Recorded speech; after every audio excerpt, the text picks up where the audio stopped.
যেখানে পাথর কথা বলি, যেখানে প্রতিটা ধূলিকণায় লুকিয়ে আছে হাজার বছরের প্রতীক্ষা। ২০২৪ সালে যা ছিল ভারতের স্বপ্ন, ২০২৬-এ দাঁড়িয়ে তা এক বিশ্বজয়ী বাস্তব। অনেকে বলেছেন এটি কেবল একটি মন্দির। কিন্তু আপনি কি জানেন এই মন্দিরের ভেতরে এমন কিছু রহস্য আছে যা আধুনিক বিজ্ঞানকেও হার মানাবে। ২০২৬-এর এই নতুন অযোধ্যা আপনাকে শিহরিত করবেই। তৈরি হয়ে যান এক অবিশ্বাস্য যাত্রার জন্য।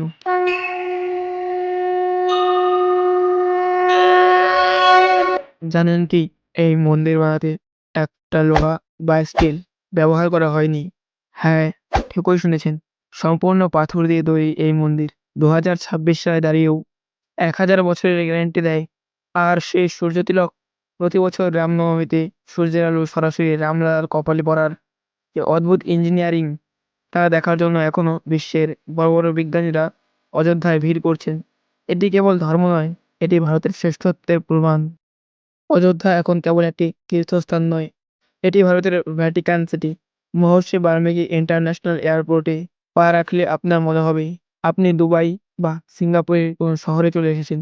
সরাইউ নদীর তীরে এখন লেজার শো আর ডিজিটাল মিউজিয়াম আপনাকে রামায়ণের সেই ক্রেতা যুগে নিয়ে যাবে। তারা ভাবছিলেন অযোধ্যা শুধু বয়স্কদের জন্য।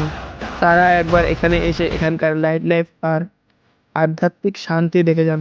আপনার ধারণা বদলে যাবে। একসময় এই জায়গার জন্য লড়াই ছিল, বিতর্ক ছিল। কিন্তু আজ ২০২৬-এ দাঁড়িয়ে অযোধ্যা হিন্দু, মুসলিম, শিখ, ইসাই নির্বিশেষে ভারতের একতার প্রতীক হয়ে উঠেছে। এখানকার স্থানীয় মুসলিম কারিগররা যখন রাম মন্দিরের জন্য